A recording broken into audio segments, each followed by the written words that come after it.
This is the Storyworks Roundtable, where we have conversations about craft.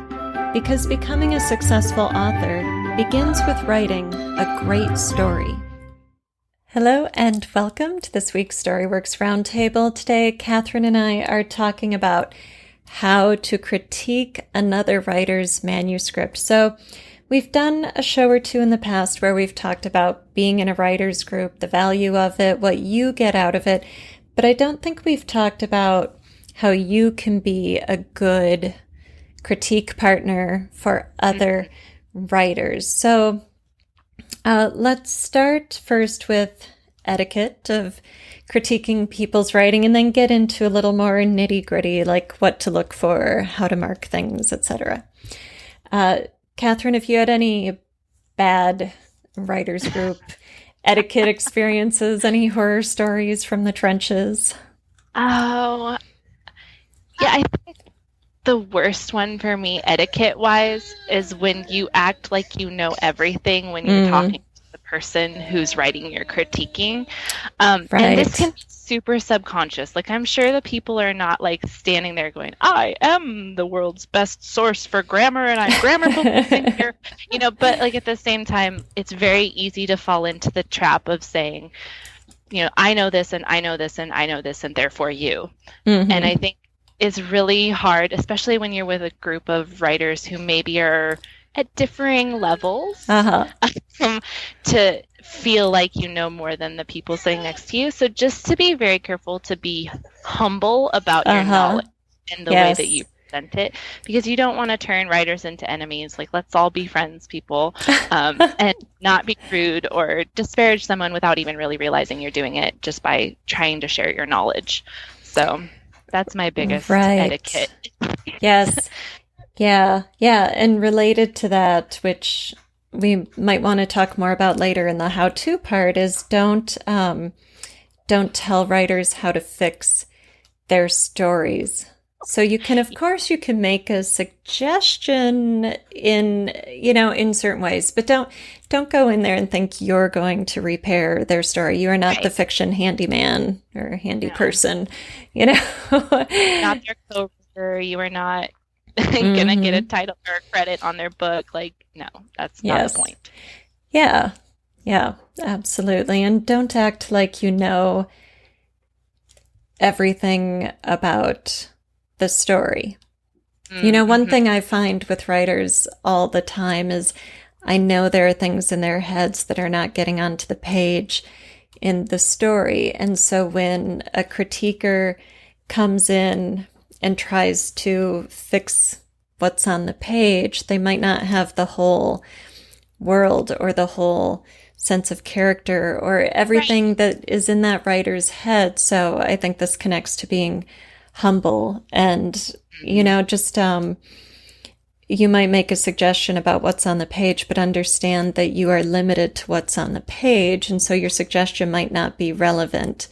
So that's why you can't fix it. You can point out the issue with what's on the page, but that's the extent of it.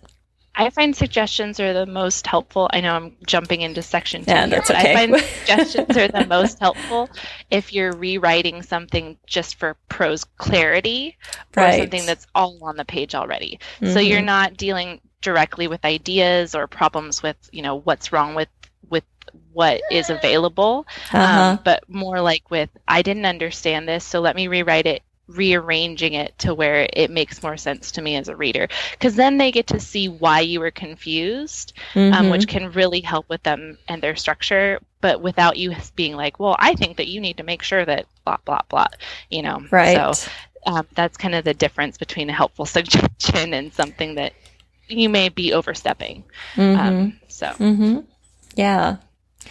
Yeah, and I think as a critiquer, it's important not to monopolize the floor. You see this in a group sitting around a table settings as opposed to one-on-one or email type critique groups. But someone thinks just because they're going early in the round, they can go through everything and get into tons of detail and take half an hour on this manuscript and leave nobody else something to say. So your minor comments you can leave on the page and just focus on, a couple of really constructive major things that might even warrant discussion if the group does discussion around stories. Right. Or something that you could open up to the larger group also, like, did anybody else see this? Like, was this a problem that was just me and my, taste, or was this something that was genuinely an issue with the manuscript? So, yes, and that I'm really glad you said the word taste, because that brings up another issue is when you're in a critique group, you can expect to read things you don't like. And if your group is working on novels, you might have to read something you don't like for months, just serialized, kind of drip fed to you. And so it's really useful if you can separate your personal preferences from an objective or, mostly objective critique of what is on the page. So you might hate a character, but that's not useful feedback, and it would be terrible etiquette to say such a thing unless you're specifically discussing, okay, my reader's reaction is that this character is unlikable. Is that your goal as a writer, to give me an unlikable character? Right. So just be aware of that subjective bias that we all have, and try not to inject too much subjectivity into your feedback. Right. There's a difference between I hate reading profanity and the amount of profanity you have in your book is offensive to most readers. Like, there's a big difference there. Yes. So knowing where your limits are and being able to identify personal, like you said, personal preference is huge. So know yourself as a reader and as a writer before you try and, interject yourself into someone else's writerly self. Yes. Yeah, and it can be useful to preface your statement by saying, okay, personally, this is something I don't like, but I think it's worth talking about because, my guess is that a majority of readers would find, profanity, that extent of profanity, objectionable, or maybe you should consider, like, how big is your audience? Do you want to alienate certain readers? So if you can acknowledge your subjectivity and take a more objective approach and sort of use your own subjective opinion as an example of what a majority of readers or other readers might feel. And again, that's something etiquette-wise you should bring up in discussion rather than going through and Xing out every time that they use profanity. Oh my. So that's not helpful to anyone. Yeah, so being light with the red pen, I mean, this goes to both etiquette and how to. I think really pretty much everything we've said applies to both categories here. It's okay to correct a word choice or a punctuation error a few times to help point out that somebody has a common mistake or an issue with that rule, but you don't need to cover a manuscript in red ink. Plus, why would you want to? It's time consuming. That's not your job in a critique group. You can just note, like, by the way, check out comma usage or whatever. You don't need to. Exactly. It's helpful to point out tendencies that the writer may not know that they have. Right. It's not helpful to become the group's editor. You can always tell who in a group is the frustrated editor by how much red ink is on the page. So, not your job. They didn't hire you. It's okay. Helpful. Yes. To problems that happen over and over again. Not helpful to impossible for them to read through their own manuscript. Very true. Yeah, and I think another issue with certain critiquers is that they believe they know a rule of writing, and so they want to preach it. They're going to say this is wrong or this is right, and expect everybody to then change their writing, and maybe they don't really understand that aspect of craft as well as they think they do, or maybe they're being hard-nosed and not allowing for variances of style or even genre choices or something. So if you're that critiquer, before you give someone a rule, go find a published source, go find a reputable source and make a referral, right? Before you start preaching something, do your fact checking, do your homework, and be able to back it up with sources. It's just like academic writing. You aren't an authority unless you've got that long list of references in the back, that index showing all of your research. That's how people know you're an authority, because you did your homework. Right. Well, and I think it's always more helpful as a writer to have somebody give you another resource than to just have them try and talk to you about it. Right? Like, we love critique groups for the discussion aspect. Yes. But it's even better when you can then take that aspect and go research it on your own and become, your own version of a better writer because of it, rather than your friend's version of a better writer because of it. So. Yes.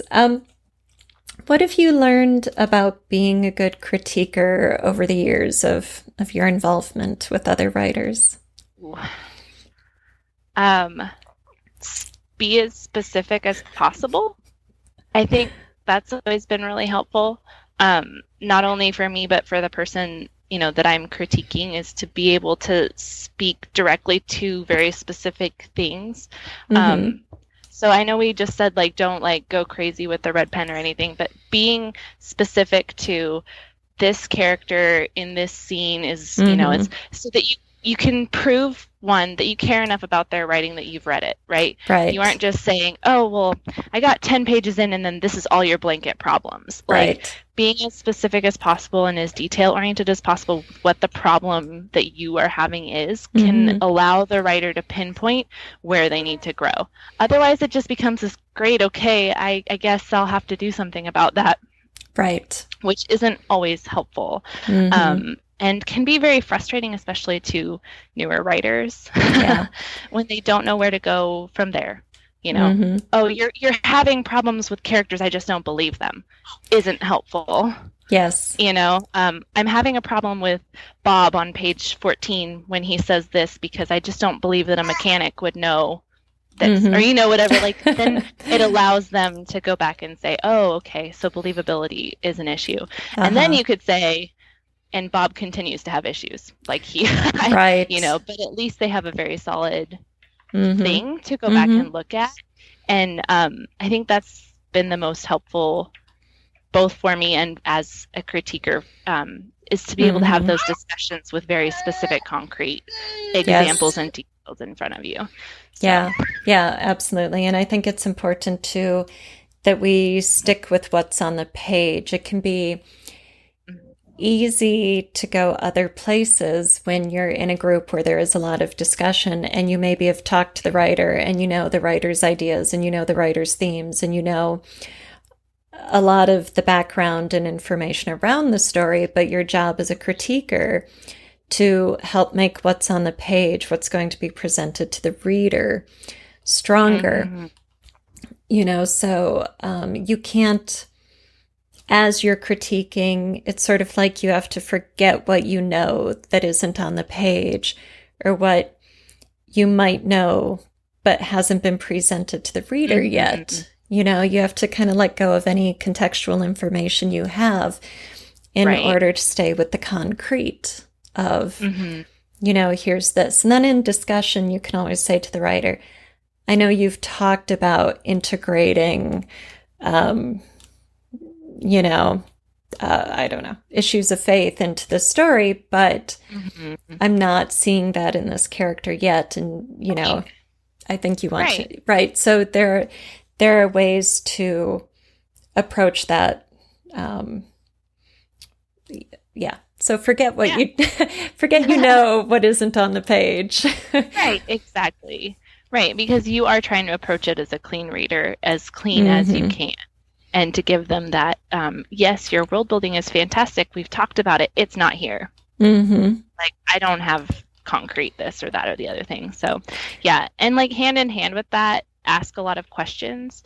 Because I think if you're presenting it as a question, well, why would Bob do that? Or why would this happen? Then it makes them think rather than just presenting them with either your own solution or the problem. It gives them a jumping off point. Oh, you're right. Why would he do that? And then that digs deeper into the layers of character and motivation or plot and motivation. So you're giving them kind of that springboard into saying, oh, okay, I see where I have to go. Definitely. Or do you think giving critiques is useful as you become a more advanced writer? Is it a learning tool for us as well as the people we're critiquing? Oh, 100%. Oh my gosh. Should things be a question? Yes. I think it follows that truism that if you teach something that you learn it better than your students do. I think the more that you dig in and you really start identifying problems with other people's manuscripts or stories, you start to see things in your own that you almost never would have seen because you get so many different perspectives. Right? So instead of hearing stories in your own voice all the time, you're hearing stories in other people's voices and you're seeing their problems and persistent things that are happening. And then you're like, oh, wait, do I do that? Like, why am I noticing here? And then you get the perspective shift that allows you to then learn and grow in your own writing. So yes. That was emphatic. I love it. Yes. All right. So when you look at an actual story, a manuscript in front of you, what is a good way to approach it? Do you have sort of rules or guidelines that you follow when you critique, or are you more free-form? Does it depend on the person you're working with? It mostly depends on how much time I have. I've done critique groups where it's once a month, and that's probably my favorite, is more like once a month. I've also done some stuff. She's very squirrely. Gymnast right now. I've also done stuff where it's more like once a week, and that's just quite honestly not really enough time to do much. But I think my favorite is to read it, get the feeling for the story, and not mark anything, right? And then you go back through and you read it a second time, and that's when you start seeing things jumping out at you. And then I just mark, at that point, I only mark big things. And then if I have time, I might go back through and do a pass for the things that are more like, oh, this word happens 7 times in this paragraph. Like, you might want to that. Or you might want to be aware of it. But I think primarily I just try to read it as many times as I can, with reasonably, right? I'm not dedicating my whole life to this. But that way, when we do sit down and have that discussion and somebody else brings up something within the group, you can go, oh yeah, I did see that, or it's here, or it's on this page, or I know what section that's in. You're kind of immersed enough in the story that you aren't going, wait a second, what story was this again? Who was the main character? I don't even remember. I wrote this down and I don't know what it means. Have enough immersion into that you can speak to it knowledgeably to be a good critiquer. Right? Absolutely. I think that's great. And I want to throw out a little etiquette thing related to what you just said, is when somebody else is speaking and giving the critique and they point out an issue, it's great to say, oh yeah, I saw that too. But then leave it there. Let the other person do their critique, but it lets the writer know that there's a consensus here, that it's not just a one-off response to something. And I love what you said about being immersed enough in the story that you can be really valuable to that writer. That's the whole point of critique groups, is to give and receive, knowledgeable, in-depth feedback from people who are invested in the process with you. Right. It's not helpful to have, like, if you give a feedback to a writer and they ask you a question and have you be like, right. You got to be able to talk to why, I read this 3 weeks ago. I don't know why I wrote that down. Like, not helpful. It's really not helpful. Right. Yeah. So one thing I'd like to do is go through and make notes in the margins and, be specific about what's happening in the moment with my feedback. But then at the very end, I'll do a summary feedback where I look at the piece globally. So even if it's a chapter, if it's a single chapter out of a book or something, there's still a lot that can be said about how that chapter is functioning as a whole. And that is to build on top of what you said about the process of reading it and going through it.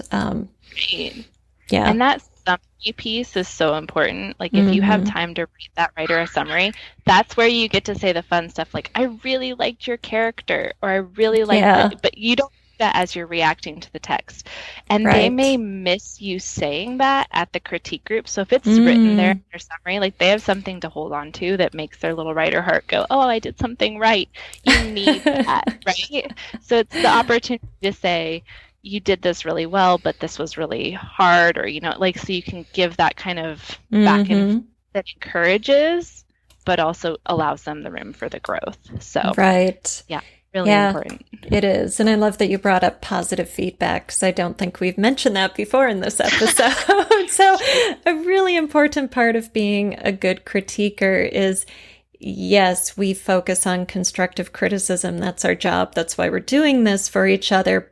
But we also need to bolster each other through this process. So make sure you include something positive to support your fellow writer. And, the other thing is, while you're sitting around the table before you hand manuscripts back to the writer, you can add little notes at the end that relate just to what's come up at the table. Like I had a fantasy story once with an essayist narrator, so a narrator with personality and a very distinctive voice. And pretty much nobody got what I was doing. It was just a lot of useful feedback, but they just weren't getting it. And then I had one manuscript back, and the critiquer wrote down, I love what you're doing with this narrator, and just affirmed. I'm like, oh my God, somebody got it. Somebody got it. Thank you. So I'm like, okay, it's not me, it's the audience. Right. Yeah. Yeah. That's super important. Yeah. Yeah. So you don't need to start a heated debate at the table, but it's good. Just like I said before, you can give consensus and affirm when you agree with another critiquer. You can also disagree and just politely say, I didn't have that experience. I really enjoyed the narrator, or I really, thought this action made sense here, or whatever. So that the writer can kind of balance the feedback and judge, is it what's on the page? Is it that particular reader? How big is, what are the numbers telling me?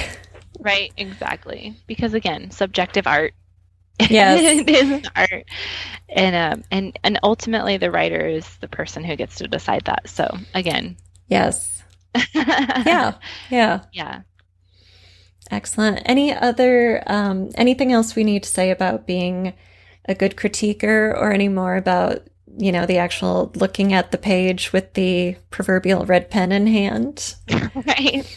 I was just going to say, I guess this is kind of more along the lines of being a good critique partner in terms of the overall, like, amongst your group. Like, you are, as a group, all trying to encourage each other to become better writers.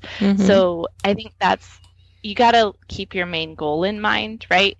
So not getting wrapped up in all of the nitty gritty and forgetting to encourage each other. Like, oh, I can't wait to read next week's chapter or next month's chapter, or see what happens next. You want the writer to leave the critique session feeling ready to write the next bit, not feeling like, oh, I'm never bringing this next chapter to them because I don't want to get blasted or whatever. Right. So, like, just remember that although we are critiquing, that half of our job is also encouraging writers to continue on and to finish the project that they're working on with us.